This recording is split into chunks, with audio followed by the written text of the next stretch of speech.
Bonjour, dans cette nouvelle vidéo, on va apprendre comment créer un réseau local, le simuler dans Packet Tracer. Si vous n'avez pas encore vu la vidéo numéro 1, je vous conseille d'aller d'abord voir la vidéo numéro 1 pour comprendre le principe de fonctionnement d'un réseau LAN. Je vais mettre le lien dans la description en bas. Alors moi j'utilise Packet Tracer, la toute dernière version de Packet Tracer. Donc celui qui ne connaît pas Packet Tracer, c'est un outil de simulation de Cisco. Alors moi je suis instructeur Cisco, donc mes élèves, mes étudiants ont déjà eu une invitation pour télécharger gratuitement l'outil. Allez, sans tarder, on va faire le même réseau local que j'ai présenté dans la vidéo numéro 1. Donc je vais prendre dans mes end user, un device, donc les éléments finaux, je vais prendre deux ordinateurs de bureau, desktop, le premier, et un deuxième, ici, voilà, rapidement. Je vais prendre aussi un ordinateur portable, un laptop,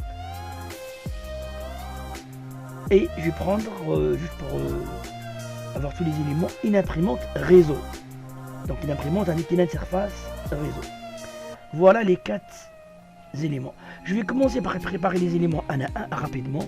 Je vais les appeler, celui-là je vais l'appeler bêtement. Alors je peux le faire ici parce que c'est le nom affiché. Hein. Je vais l'appeler ordinateur de bureau 1. Allez, je vais faire des copier-coller, c'est très rapide. Donc copier-coller, celui-là je vais l'appeler ordinateur de bureau 2. Donc rappelez-vous, celui-là s'appelle, c'est un en anglais desktop. C'est important de savoir comment ça marche en anglais desktop. D'accord? Donc ça c'est juste les noms. C'est pas vraiment les noms de l'ordinateur, c'est juste le nom de l'affichage. Hein. Le nom de l'ordinateur, vraiment il faut rentrer à l'intérieur pour le faire. Donc il faut rentrer dans la partie configuration. Alors il est là, donc il a pris le même, c'est très bien. Donc je vais continuer ici, l'ordinateur portable, je vais l'appeler je vais l'appeler ordinateur portable. On appelle en anglais laptop. Et enfin, notre imprimante réseau. C'est très important. Imprimante, entre parenthèses, réseau. C'est pas une imprimante USB. C'est une imprimante réseau, donc elle se comporte comme n'importe quel équipement réseau. Elle a une interface réseau. Alors, rappelez-vous les 2 conditions obligatoires pour que les machines, les équipements, les terminaux communiquent ensemble. Ils ont tous une carte réseau, c'est très bien. Maintenant, les 2 conditions. 1, il faut un lien physique correct. Et 2, il faut une configuration logique, configuration IP. Le lien physique, il nous faut un élément central pour le relier ensemble. Vous le savez très bien, c'est un switch. Donc je vais aller dans les Network Devices. Je prends un switch générique, simple.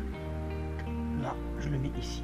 Alors là, et je vais l'appeler mon commutateur. Donc commutateur, switch en anglais. Et pour les relier, il nous faut absolument des cordons de brassage. Alors, pour faire le lien, moi je vous conseille vivement, au début surtout, de ne pas utiliser le lien automatique. Parce que si c'est Packet Tracer qui fait le travail, c'est pas bon. Et bien il faut le faire manuellement. Et bien on a des équipements qui passent par un élément de commutation, donc il ne faut pas un cordon croisé, il nous faut un cordon straight through croisé, droit pardon. Donc je vais prendre la carte réseau ici, je la branche de l'interface numéro 1, je vais prendre la carte réseau ici, je la branche à l'interface 2, je vais prendre la carte réseau du laptop, je la branche au switch. Il me reste un port, je vais prendre l'imprimante à la seule interface. Et là, à la dernière interface réseau. Vous remarquez qu'il y a des petits points jaunes parce que c'est normal.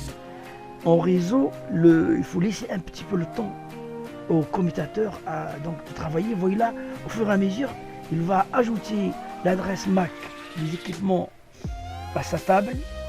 Je parle des commutateurs. Et une fois que tout est bon, là, il est prêt à fonctionner. Mais physiquement, rappelez-vous, c'est juste la première condition. Là, on ne peut rien faire. Juste le réseau, au niveau physique, il est prêt à fonctionner. Vous voyez là, tout est passé en vert. Maintenant, pour que ça fonctionne, pour qu'on puisse partager des choses, etc., là, il faut passer à la deuxième condition, qui est la partie logique. Donc, la partie logique, donc la partie IP, la partie TCP/IP.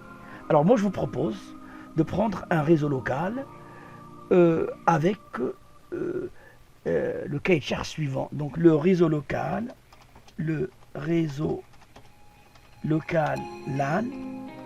Et bien, je vais prendre un réseau local de mon choix, de classe C, 192.168.100.0 pour le réseau là, /24. Donc, je vais masquer les 24 premières bits, les 3 premiers octets. Voilà mon réseau. Et donc, rappelez-vous cette représentation qu'on appelle représentation CIDR. Représentation CIDR, cette histoire de 24. Parce que elle est plus facile à représentation CIDR, pardon. CIDR. Voilà, c'est ça la représentation CIDR. Donc c'est elle. Le fait. Donc si je dois l'écrire différemment et rapidement, eh ben, il fallait écrire ici 192.168.100.0 avec un masque 255.255.255.0. C'est ça les 24 bits qu'on a masqués. Avant de commencer à configurer les terminaux, je voudrais vous rappeler que pour ce réseau-là, on a une adresse réseau qu'on appelle NetID. C'est l'adresse de tout le réseau. NetID, c'est 192.168.100.0. Ce qui fait que pour mes machines, ce qu'on appelle les host ID, ce que j'appelle les host ID, là je vais changer, je mets copier-coller pour aller vite un petit peu, host ID, et bien ça va aller de la valeur 1 à la valeur 255, puisqu'on n'a que 8 bits. Sauf que le 255, je n'ai pas le droit de l'utiliser, vous allez comprendre pourquoi. Donc je vais m'arrêter à 254. Pourquoi j'ai pas le droit d'utiliser les 255? Eh bien tout simplement parce que c'est ce qu'on appelle l'adresse de diffusion. En anglais, broadcast address.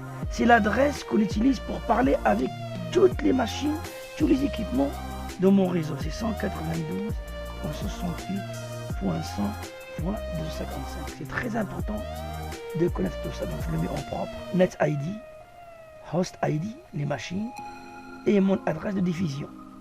Donc mes machines, ils vont être entre 1 et 254. Et moi, je vous conseille vivement d'éviter le 1 et le 254 parce que généralement, on va le voir, lorsqu'on a un réseau avec un routeur, etc., avec un DHCP, on garde cette adresse au début ou à la fin pour le DHCP, mais ce n'est pas du tout obligatoire. Allez, sans tarder, pour vous donner une idée, donc je vais faire du copier-coller ici rapidement. Je vais d'abord préparer le terrain pour que vous compreniez comment je vais faire les choses. Donc, je vais donner le 10 pour le desktop numéro 1. Alors, celui-là, je vais lui donner la valeur 10. D'accord. Donc, je vais donner le 20 pour le deuxième desktop. Pardon. Je vais donner le 30 pour le laptop.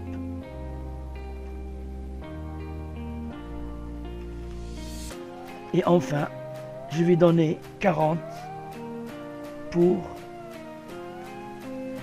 l'imprimante réseau. Ça va très bien, on n'a rien fait encore. Hein. C'est juste, il faut rentrer à l'intérieur et le faire. Alors pour faire vite, donc je vais faire copier-coller ici. Hein. Donc je vais prendre la valeur 10. et je vais faire ça rapidement. Donc voilà, maintenant je vais le faire concrètement. Donc je rentre dans le PC, et je vais aller dans le desktop, configuration IP, je suis en statique, l'adresse IP, et le masque qui se fait automatiquement parce qu'il a utilisé un octet de classe C.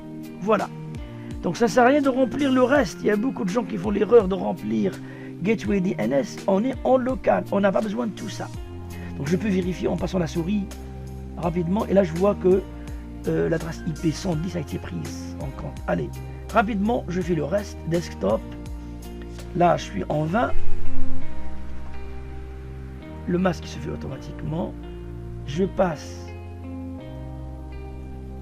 alors ici je suis en 30 sur le laptop, et enfin je passe à l'imprimante.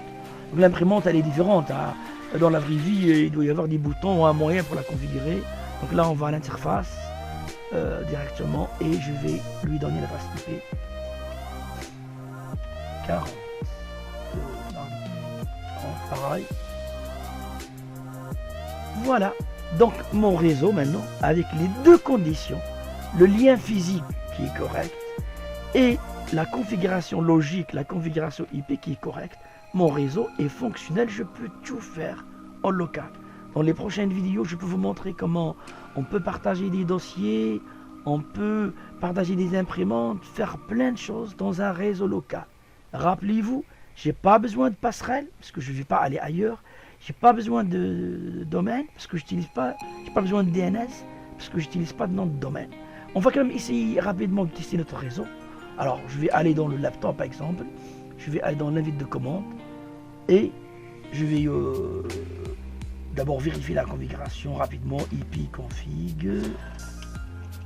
Je suis bien en 30. Allez, je vais pinguer le PC numéro 10, donc 192.168.10.100.10. Voilà, le PC il répond. Donc je peux faire un deuxième test, aller dans le desktop numéro 2, dans l'invite de commande, et je vais pinguer l'imprimante. Rappelez-vous, l'imprimante elle est en 40. Donc ping 192.68.100.40.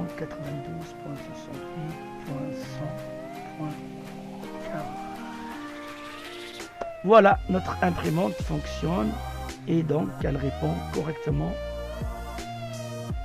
Voilà, donc ça c'est la deuxième vidéo. Donc en utilisant Packet Tracer, on a pu former notre réseau. Je ne vais pas refaire la simulation parce que je l'ai déjà fait dans la vidéo numéro 1. Voilà, encore merci de votre patience, de votre attention, et au revoir pour une prochaine vidéo.